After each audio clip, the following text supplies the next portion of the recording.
বাপরে বাপ হয়রান হয়ে গেলাম। আমরা কি মানুষ না ফুটবল আল্লাহ মালুম। ও ফুটবল যে কইলাম একটু মনে হয় টিকা বা টিপ্পনি দেওয়া দরকার। ফুটবল মানে আমাগো মেয়েরা যেটা খেলে ওইটা, পোলারা কিন্তু এই খেলা পারে না। কে যে কই থেকে ফুটবলের কথা করছিলাম, কে যে কই থেকে কোন পোস্টের দিকে তাক কইরা বল শটাইতেছে আমারে মনে করাইতেছে রাজা মিয়ার কথা। মনে আছে আপনাদের রাজা মিয়ার কথা? রাজা মিয়ার পায়ে বল থাকলে দুই গোলকিপারই সাবধান হয়ে যায়, কখন কি হয় বলা যায় না। মানে ওই কোন গোল পোস্টে করে, নিজেরটাতে না বাইরেরটাতে। যাই হোক, এই সময় আইসা সুলেখক ইশতিয়াকের কথাও মনে পড়তেছে। ওই কইছিলেন আসেন আমরা সবাই সবাইরে ধরায় দিই। আচ্ছা, আগে তারিখটা কইলি। রেকর্ড করতেছি নভেম্বরের 8 তারিখ 2024, আর আপনারা দেখতেছেন সোমবার রাত 9টায়। যাই হোক, কেন মনে রাখতে চাই সেটা বলি। আপনারা জানেন যে আমার জীবন হইতেছে প্রশ্ন প্রশ্ন এবং প্রশ্ন। কাউকেই আমি প্রশ্নহীন জীবন দিতে চাই না, কারণ খালেদ মহিউদ্দিন জানতে চায় কারওয়ান বাজার থেকে তেজগাঁও থেকে জার্মানির বন সবসময় চাইছে। এখন ম্যানহাটানের ঠিকানায় পৌঁছায়ও সে জানতে চাওয়ার বিরাম নাই। তবে জীবনের অর্ধ শতাব্দীর মাইলস্টোনের দ্বারায়া মনে হচ্ছে জানতে জানতে একটু জানাইতেও থাকা যায়। এখন আপনারা জিজ্ঞাইতেই পারেন যে কে আবার আমার কথা শুনতে চাইব, আমার মতামতের কয় পয়সার দাম আছে, সেটা আমিও ভেবেছি আসলে। কিন্তু যত অকিঞ্চিতকর হোক না কেন, একটা মানব জন্ম তো পেয়েছি। নিজের দুনিয়ায় ঘুরতে ঘুরতে কিছু কথা আমার মনেও জমেছে, সেগুলি প্রকাশ করার একটা চাহিদাও জন্মাইছে মনের ভিতর। স্কুলের পরীক্ষার খাতা পার হইয়া জীবনের সসপ্যানে ঘুরান্টি খাইতে থাকলে বোঝা যায় প্রশ্ন আর উত্তর বিষয়টা কোনো একরৈখিক ব্যাপার না। বব ডিলান গাইছিলেন, answers my friend are blowing on the wind. সেইটা ঠিক আছে, তবে প্রশ্ন ধুইরা ধুইরা তো আর উত্তরের বাতাসেরা বইতে থাকে না। ওই রকম জোড়া মিলায় মিলায় ধরাও দেয় না। কিছু প্রশ্ন করতে করতেই উত্তর মেলে, আবার তার থেকে নতুন সব প্রশ্নরা ডালপালা মেলতে মেলতে মহিরুহ হয়। আজকে ক্যামেরার সামনে হাজির হইয়া তো তবদা খাইয়া গেছি, বিশ্বাস করেন। কোনটা রাইখা কোনটা যে কমু দিশা পাইতেছি না। সারা দুনিয়ার দশায় এইরকম যেন বাদশা সুলাইমান আইসা বন্দি জিনিরে বোতলের ছিপি খুইলা বাইর কইরা চারিদিকে ধোয়া ধোয়া কইরা দিছেন। তার তলে কিছুই চেনা যায় না। কে যে কোথায় কারে বোম মাইরা উড়াই দিতেছে, ইসরায়েল, ফিলিস্তিন, ইরান, লেবানন, কোথায় কোন মাস্টার মাইন্ড ঘাপটি দিয়ে আছে অন্ধকারে, কিছুই দেখা যায় না। এক তো দেখেন বর্তমানে আমি যেখানে আসি সেই আমার বসতভূমির অবস্থা। এই এত বড় দেশ, এত মানুষ, তারা স্বর্গ মর্ত পাতাল খুঁজা দুই পার্টির দুই নেতা পাইছিল, একজন ঘাটের মরা আরেকজন দাগি আসামি। তো ঘাটের মরারে সাইডে রাইখা কমলা ম্যাডাম শেষ মুহূর্তে দলের হাল ধরলো, যার নামই হইল হারিস। সে জিতবে কেমনে? 34টা ফেলানি কেস প্রমাণিত হওয়ার পরও ট্রাম্প কাকু আবার ট্রাম্পেট বাজাইতে বাজাইতে মঞ্চে উপস্থিত হইলেন। আপার এতিম লীগের ঘরে ঘরে অবশ্য সেই জন্য ঈদের আনন্দ হয়েছে, লাড্ডু বিলাইতেছেন উনারা। এতদিন ধরে গর্তের ভিতরে থাইকা আপা সমানে দোয়া ইউনিস পড়ছেন বইলেই না এমন বিজয়ের দেখা পাইলাম।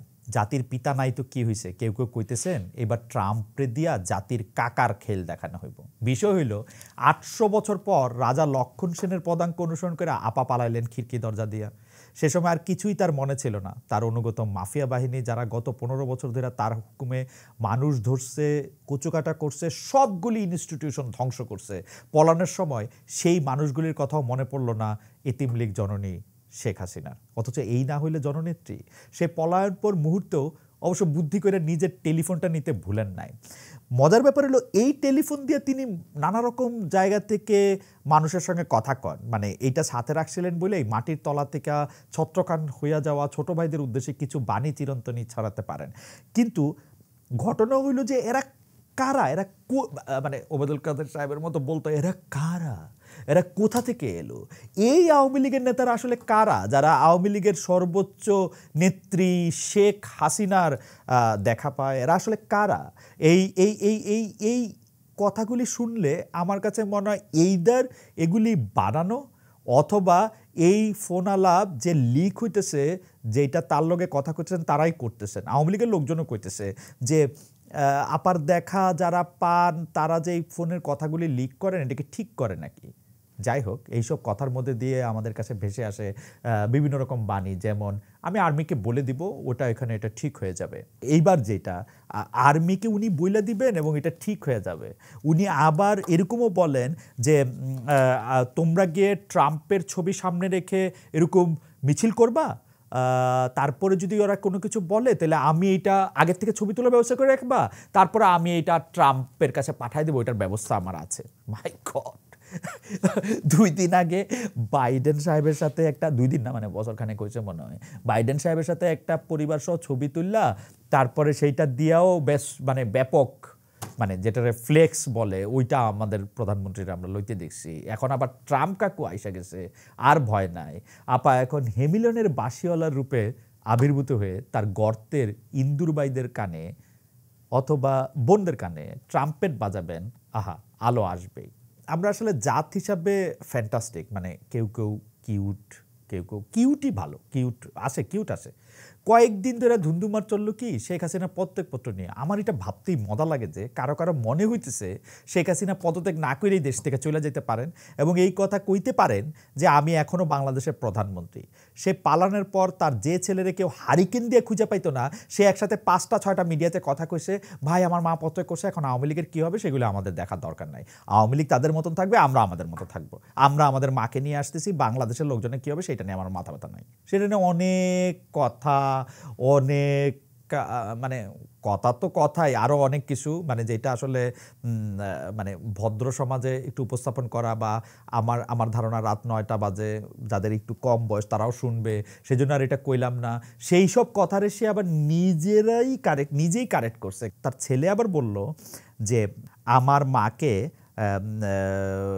নিয়ে আমাদের আর এখন কোনো রাজনীতি করার চিন্তা নাই, আমার মা এখন আর রাজনীতির সাথে থাকবেন না। এগুলি কথা যখন কেউ বলল, যখন এই কথা এবং ভাষায় সরাসরিভাবে বলার অযোগ্য কিছু শব্দাবলী যখন থাকতে থাকলো, তখন উনি আবার নিজেরা কারেক্ট করলেন। কারেক্ট করে বললেন যে না, আওয়ামী লীগের দায়িত্ব তো তাদেরই নিতে হবে, কি করবে। সেই কথার সূত্র ধরে কেউ কেউ এটা বলতে শুরু করলো শেখ হাসিনা কি আবার ফিরে আসবে। আমি অবশ্য জানতেও, মানে আমি কেমনে জানবো ভাবতে ভাবতে আমার মনে হলো জানতেও পারি, কারণ কেউ কেউ বলেন আওয়ামী লীগের লগে নাকি আমার একটা মনের সম্পর্ক আছে।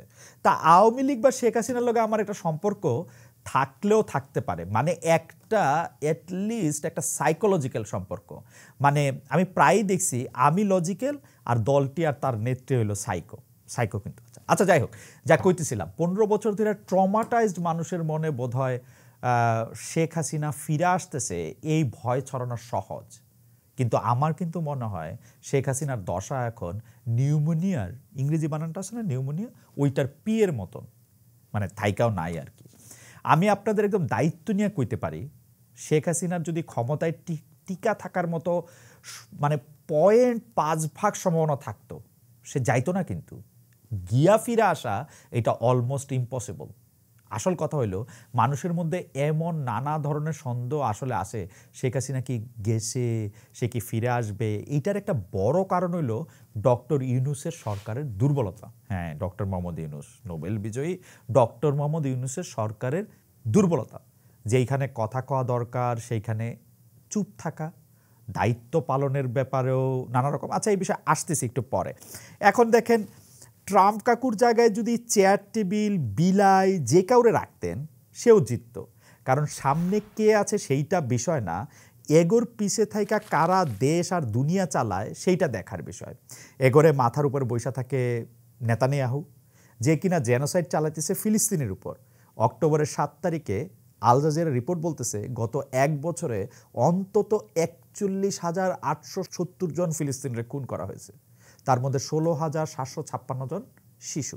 এই খুনি নেতানিয়াহু যখন যুক্তরাষ্ট্রে আসে, তার স্ট্যান্ডিং ওভেশন দেওয়া হয় স্ট্যান্ডিং ওভেশন ওয়াশিংটন কংগ্রেসের যৌথ সেশনে, মানে সবাই মিল্লা আর কি দাঁড়ায়, তালি দেয়।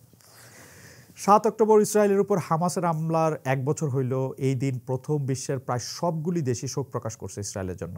এমনকি কমলা হ্যারিস, যারা আপন লোক ভাবতে চাইছিল দেশের বাদামি চামড়ার অভিবাসীরা, তিনিও কইছেন ইসরায়েলের অধিকার আছে নিজের ডিফেন্ড করার। চিন্তা করেন, 1 বছরে ফিলিস্তিনের 42,000-এর বিপরীতে ইসরায়েলের 1706 জন মারা গেছে। আর 1948 থেকে শুরু করে এই 76 বছর অকুপেশনে কত লাখ লাখ কোটি কোটি ফিলিস্তিন খুন হয়েছে তার হিসাব আছে।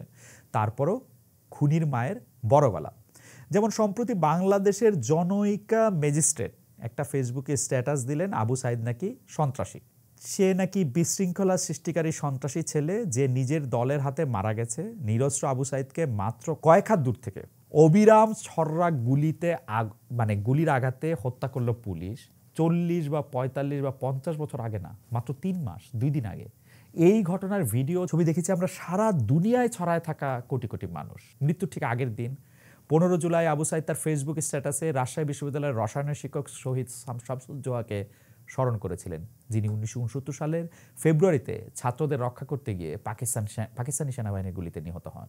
মৃত্যুর আগের দিন শহীদ শামসুজ্জোহা বলেছিলেন, আজ আমি ছাত্রদের রক্তে রঞ্জিত, এরপর কোনো গুলি হলে তা ছাত্রকে না লেগে যেন আমার গায়ে লাগে। আবু সাইদ তার কথা বলতে গিয়ে লিখেছেন, এই প্রজন্মে যারা আছেন আপনারাও প্রকৃতির নিয়মে একসময় মারা যাবেন, কিন্তু যতদিন বেঁচে আছেন মেরুদণ্ড নিয়ে বাঁচুন। ন্যায্য দাবিকে সমর্থন জানান, রাস্তায় নামুন, শিক্ষার্থীদের ঢাল হয়ে দাঁড়ান। অন্তত একজন শামসুজ্জোহা হয়ে মরে যাওয়াটা অনেক বেশি আনন্দের, সম্মানের আর গর্বের। এই ছেলের কোনো কথা বা কাজ সন্ত্রাসীর মতো মনে হইল আমাগো আপার। উনি তো দেখি গরিবের নেতানিয়াহু, যেভাবে ফিলিস্তিনিরা টেররিস্ট হয়েছে সেইভাবেই হাসিনা আপার এই বোনের কাছে আবু সাইদ সন্ত্রাসী। তারে প্রথমে ওএসডি ও পরে সাময়িক বরখাস্ত করায় তার সমর্থনে হারে রেড়ে করিয়া তেরে আসলো এতদিন গর্তে লুকায়া থাকা শেখ হাসিনার ফালায়া যাওয়া এতিমের দল। কেমনে হইল এটা? বাক স্বাধীনতা এক জিনিস আর বাক সন্ত্রাস তো আরেক, তাই না? নাকি মানে বাক স্বাধীনতা মানে হচ্ছে আপনি যা খুশি তাই করবেন, যেমন কইতেন। আবার আসতেছি এই আলাপে, তার থেকে আরেকটু আগের থেকে আলাপ বলি। 15 বছর ধরে কিন্তু শেখ হাসিনা আপা হাকিম হইয়া হুকুম করতেন, পুলিশা ধরতেন, সর্প হইয়া দংশাইতেন, ওজা হইয়া ঝাড়তেন। আর মিষ্টি কুমড়ার বেগুনি, আলুর রসমালাই, কাঁঠালের আমসত্বর মতন যা কিছু দুষ্প্রাপ্য এবং মহার্ঘ বস্তু তিনি খাওয়াইতেন। তাই খাইয়া আমরা শান্তিপ্রিয় শান্ত ছেলে এবং মেয়ে হইয়া থাকতাম। আপা পলানোর সময় যে পাঙ্গাস মাছরে পরবর্তীতে আমরা আবিষ্কার করছিলাম জনগণের কান্ধে কইরা পগার পার হইতে, তার খায়েশ ছিল তারে সেই দিন 36 জুলাই মধ্যাহ্নে ভজিবেন। কিন্তু বিধিবাম তার কপালে আছিল মোদির আশ্রয়ে পাপাডাম আর টক দই। এখানকার দুনিয়ার বেশিরভাগ মানুষ নিজেরটুকুই বুঝা চলতে চায়। আমাদের পরিবার, বন্ধু, আশপাশ ঠিক থাকলে আমরা ঠিক, বাকির কোথায় কি হইতেছে খুব কি যায় আসে আমাদের? তার উপর যে দেশে ক্ষমতার বিরুদ্ধে কিছু কইতে গেলে গুম হওয়ার, খুন হওয়ার ভয়, সেখানে খোয়ারের মুরগির মতো সকালে কুকুরুকু কইরা কিছু খুদ পানি খাইয়া পাখা চাপটাইয়া আবার আইসা ঘুমাইতে পারলেই আমরা বাঁচতাম। খুব জোর চা, সিগারেট, পান, সুপারির সাথে সাইজ করে একটু রাজনৈতিক চাপা পেটানো, তাও বুঝাসি না দেয়ালেরও কান থাকে কিনা, এমনি চলতেছিল। মানে দেয়ালের কান কিন্তু থাকে। ওই সরকারের সময় কি দেওয়ালের জীবও আসিল, মানে দেয়াল কান দিয়া শুই না খালি চুপ করে থাকতো না, দেয়াল আবার কইয়াও দিত। এমনিই চলতেছিল বছর পর বছর, দেখাও না দেখা, শুই নাও না শুই না। কিন্তু জুলাইয়ে সব উল্টায় গেল। বেরহমিরও তো একটা লিমিট থাকে, সেটা অতিক্রম হইলে বয়রা ও কানে শুনে, অন্ধ চোখে দেখে। মোদিধামে গিয়া ডক্টর ইউনূসের 2 বার পদ্মা নদীতে চুপকি দেওয়ার অভিলাষের স্মরণে, স্বজন হারানোর বেদনায়, অপার বাঁধ খোলা অশ্রুবর্ষণে বাংলাদেশ ভাইসাই যাইতো যদি না সবাই এক হইয়া সামাল দিতাম। তয় নতুন নতুন দাঁত উঠলে পরে বাচ্চারা যেমন যা দেখে তাই কামড়াইতে থাকে। সোফার হাতল, জুতা, কার্পেটের কোনা, হাত পা, লেপ, তোষক, কুত্তার লেজ, বিলাইয়ের কান। আমাদের সদ্যোথিত বিপ্লবী আত্মার মনে হয় সেই দশা হয়েছে। তাদের তা থই থই নৃত্য দেখে একটা ঝাঁকড়া চুলের বাবরি দোলানো কাজী নজরুল ফিল হইতেছে। এ কি উন্মাদ, আমি উন্মাদ। যেন কাউন্ট ড্রাকুলার মতো ঠান্ডা কালো কফিনের দীর্ঘ ঘুম থেকে মাত্রই উঠে বসে এখন ফ্রেশলি স্কুইজ রক্তের জন্য তৃষ্ণার্ত। পানির বোতল টেনে নেবে, পানি খাইতে খাইতে বলবে, বাই দা ওয়ে এটা কিন্তু রক্ত না, পানি। যা কইতেছিলাম, প্রাণের ভেতরে এত বিপ্লবের ফালাফালি নিয়ে এখন কইনচেন দিয়ে কি করি? চেতনার ভয়ে খাটের তলায় পড়ে থাকা ধূলিধূসরিত সকল দাবি দেওয়া এখন নতুন আলোর ঝলকানি লেগে মাথা চারা দিয়ে উঠতেছে। সেই সব ম্লান মুখে ভাষার ফোয়ারা। হাতে থাকে পেন্সিলের মতন, আমাদের হাতে আছে ছাত্ররা, রাস্তায় ট্রাফিক নাই, ছাত্ররা এসে রাস্তা সামলাইছে, মন্দির ভাঙচুর, ছাত্ররা পাহারা দিছে, রাত্রে ডাকাত পরে তারা ডাকাত খেদাইছে, বন্যার মধ্যে ফান তোলা থেকে সাঁতার কাটা সব করছে। এগুলিলে নানা ধরনের কথা আসে, বাট এইসব সার্ভিস নতুন। এই নতুন সরকার একটু ধাতস্থ রাখ পর্যন্ত এগুলি কিছুটা কাজের হয়েছে, কিছুটা অকাজেরও হয়েছে, সন্দেহ নাই। বাচ্চাদের পিকনিকে বনে জঙ্গলে 1 দিন 2 দিন চুলা বানায় রান্না করার আনন্দ আছে, সেইটাও মানতেছি। কিন্তু শেষ পর্যন্ত বন্যেরা বনে সুন্দর, ছাত্ররা শিক্ষাঙ্গনে। বেশি দিন অন্যদের দায়িত্ব পালন করতে করতে তারা ছাত্র হইতে ভুলা গেল না তো? এত উত্তেজনাময় জীবনে কেউ পরীক্ষা দিতে চায়? চলল বিপ্লবীর প্রাণের কলেজ স্টুডেন্টরা সচিবালয় শিক্ষা মন্ত্রণালয় ঘেরাও দিতে। তারা 18 তলায় উঠা আমাদের দাবি মানতে হবে স্লোগান দিতে দিতে উপদেষ্টাদের ঘেরাও দিয়া বিক্ষোভ জানাইল। এই ভাই, তোদের কিসের বিরুদ্ধে এত বিক্ষোভ? এইটা তো পেট ব্যথা বইলা স্কুলে না যাওয়ার বায়না ধরার মতন বিষয় হইল। এর মধ্যে একবার ডক্টর ইউনূস ফরেন ডেলিগেটদের মিটিংয়ে পৌঁছাইলেন 2 ঘন্টা দেরিতে, কারণ ওনার রাস্তা ঘেরাও করে রাখছিল বিক্ষোভকারীরা।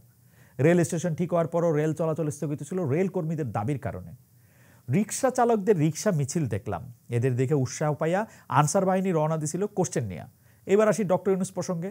মনে আছে উনি যখন আইসা দেশের দায়িত্ব নিলেন, মানে 5 আগস্ট শেখ হাসিনা পলায়া গেলেন, 2 দিন পরে 8 আগস্ট উনি যখন আইসা দেশের দায়িত্ব নিলেন, কেমন অনুভূতি হয়েছিল? যেন এতদিন পরে শ্বাস বন্ধ করে থাকার পরে নিঃশ্বাস নেওয়ার মতো। সে সময় উনি যে শক্ত জবাবগুলি দিছিলেন বিভিন্ন মিডিয়ার প্রশ্নের উত্তরে, শুই না মনে হইতেছিল এইবার কোনো ভয় নাই। অথচ যত দিন যাইতেছে আমাদের সেই ভরসা টাল খাইতেছে। কেন কেন জানেন? এই অন্তর্বর্তীকালে সরকারে যারা আছেন তাদের অনেকেই, মানে বেশিরভাগই পরিচিত এবং আমাদের প্রিয় মুখ। তারা ঘুষ খাবেন না, চুরি করবেন না, এইটা হয়তো আমাদের মধ্যে অনেকেই মানেন। কিন্তু একটা দেশ চালানোর জন্য কি শুধু এরকম মানুষ হওয়াই যথেষ্ট? এরা আওয়ামী লীগ কি করছে তার বিপরীতে একটা নেরেটিভ দিতেই ব্যস্ত। অথচ 17 কোটির একটা দেশ কেমনে চলবে তাদের কোনো ধারণা আছে বলে মনে হয় না। আপনাকেও কি মনে হইতেছে? সেইটা আপনারা পরে কইয়েন আমারে, কিন্তু আমার মনে হইতেছে না। ডক্টর ইউনূস মানুষটারে আমার, ঠিক আছে, আমার ভালোই মনে হয় বা খুব ভালো মনে হয়। বাংলাদেশের মতো একটা দেশের জন্য উনি আমাদের ছোট ঘরের বড় জানালা। আমি একটা ছোট ঘটনা কই, সেটা হলো জার্মানির এক ছোট্ট শহরে তিনি একবার আসছিলেন। আমারে বললেন একদিন ওনার সাথে নাস্তা খাইলে উনি খুশি হবেন। একটা ক্যাফেতে দেখা করার কথা আমাদের। গিয়া দেখি এইখানে অন্তত 1/4 মাইল লম্বা একটা লাইন। ওই সাদা সাদা জার্মানরা ওনার সাথে দেখা করতে আসছে।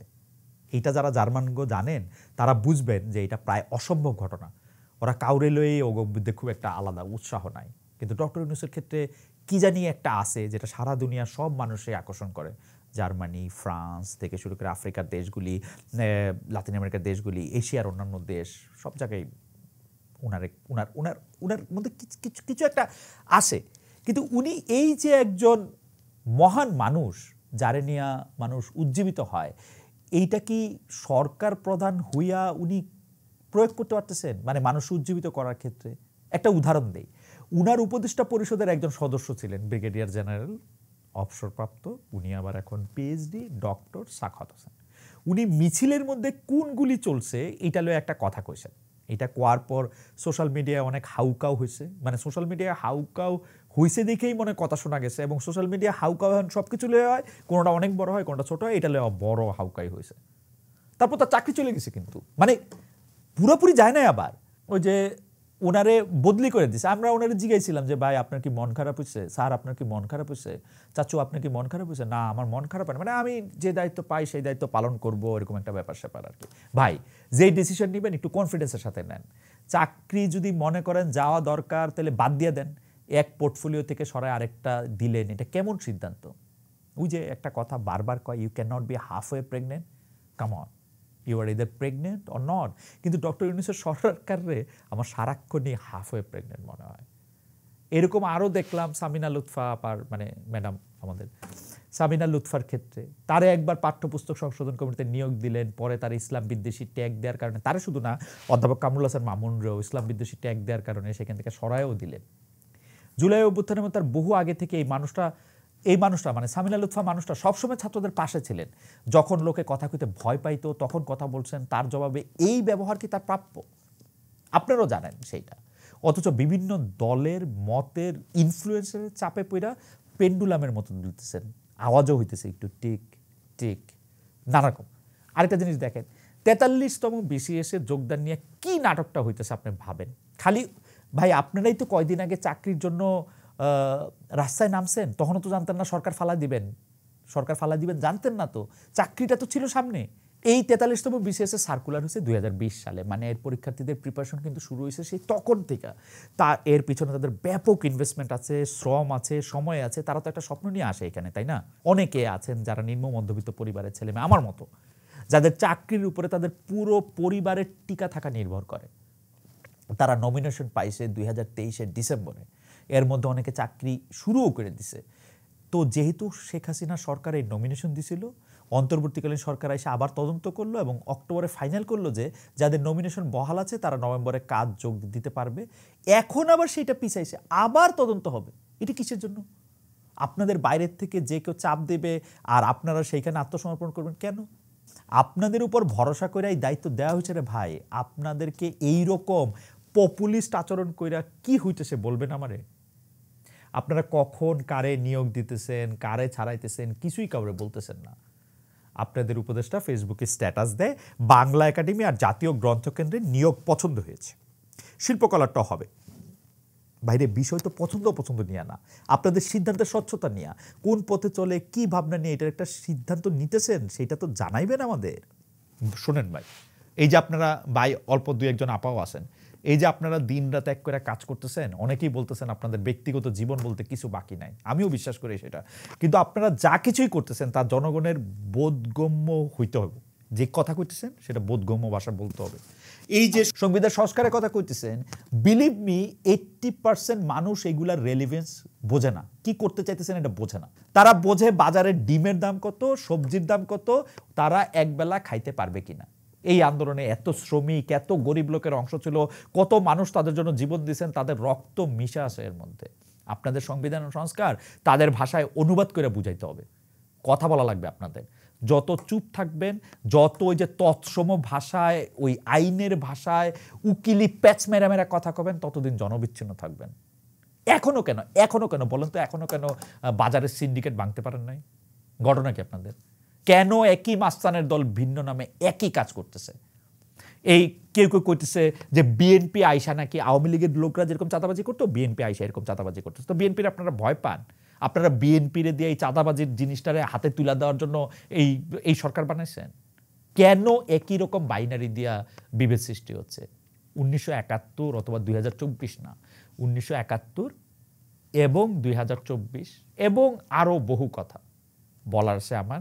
আশা করি আগামী দিনগুলিতে বলতে পারবো। আপাতত কবি হাসান রবায়াতের যে লাইনটা আন্দোলনের সময় বিভিন্ন দেয়ালে দেয়ালে ফেসিস্ট হাসিনার বিরুদ্ধে লেখা হয়েছে, ডক্টর ইউনূসের সরকারকে সেটা স্মরণ করায় দিই। আমরা কথা বলি কেননা নীরবতা ফেসিস্টের ভাষা। আচ্ছা, যাওয়ার আগে একটা বিষয়, এটা হলো আমার একটা মারাত্মক কৌতূহল আছে, একটা হিসাব নিকাশ আমার কিছুতেই মিলতেছে না। এই যে বিএনপির জনাব তারেক রহমান সাহেব, উনি দেশে ফেরেন না কেন বলতে পারেন? দেশে আসলে তার জেল হয়ে যাব, জামিন হবে না। উনার নিজের লোকই তো এখন অ্যাটর্নি জেনারেল, মানে রাষ্ট্রের সর্বোচ্চ আইন প্রয়োগকারী কর্মকর্তা। বিচার বিভাগেও তো শুনছি ঢেলে সাজানো হয়েছে, যাদেরকে বিচারক পদে নিয়োগ দেওয়া হয়েছে গুরুত্বপূর্ণ জায়গায় ট্রায়াল কোর্টে, তারা শুনছি এই পক্ষেরই লোক। যাদেরকে হাইকোর্টে নিয়োগ দিয়েছে তারা তো সরাসরি, মানে কি বলবো, সরাসরি আদালত অবমাননা হইব নাকি? আচ্ছা, যাই হোক, যেটা কইতে নিছিলাম যে শুনছি তো বিচার বিভাগের ঢাইলা সাজানো হয়েছে, কাউরে কফি খাইতে বলা হয়েছে, কাউকে বলা হয়েছে যে ডাইকা নিয়া চা খাওয়ায়া বলা হয়েছে যে আপনাকে আমরা বেঞ্চ টেঞ্চ দিব না, আপনি আপনার মতো চলে যান। তারপরও জনাব তারেক রহমানের আস্থা আসতেছে না কেন? মানে আমি জানি না, আপনি তো অনেক ব্যস্ত লন্ডনে, তারেক ভাই, আপনি কি আমার এটা শুনতে পাচ্ছেন? শুনতে পেলে একটু বললেন তো আপনি আসতেছেন না কেন দেশে? এটা আমার বিরাট কৌতূহল কিন্তু, এবং ইন্টারেস্টিং কৌতূহল। আরেকদিকে দেখেন, বিএনপির চেয়ারপারসন বেগম খালেদা জিয়া বিদেশে যাইতেছেন না কেন? আমরা তো গত 2 বছর ধরে ক্রমাগতভাবে শুনতেছিলাম যে ইমিডিয়েটলি তার বিদেশ যাওয়া দরকার, নাহলে নানা ধরনের ঝুঁকি আছে। তার ডাক্তাররা পর্যন্ত সংবাদ সম্মেলন করে 2 বছরের বেশি আগে বলছিলেন যে তার আসলে বিদেশ যাওয়া দরকার। কাহিনীটা কি বলেন তো? এরকম একটা 17 বছর পার করার পর 90 দিন গেল গা, এখনো মায়ের ছেলে একটা দেখা করার ফুরসত পাইলেন না। কোনো একটা কিছু কি কোথাও কুক করতেছে? কি হইতে পারে সেটা? বিএনপির ভিতরে বাইরে বা অন্য কিছু লইয়া কি গেঞ্জাম লাগছে কোনোখানে? কোথাও কি বাজছে কোনো দামামা, কোনো সোহরাব রুস্তম বাংলাদেশি ভার্সন? অনেক রকম প্রশ্ন এগুলি নিয়ে থাকবে, আছে। এই প্রশ্নগুলির উত্তর সহ আরও নানা ধরনের প্রশ্ন উত্তর আমি খুঁজতে চেষ্টা করব। আমি উচিত কথা বলতে চেষ্টা করব, উচিত কথা বলবো আপনাদেরকে সাথে নিয়েই। সে পর্যন্ত আমি জানি আপনারা আমার সঙ্গেই থাকবেন। Thank you so much.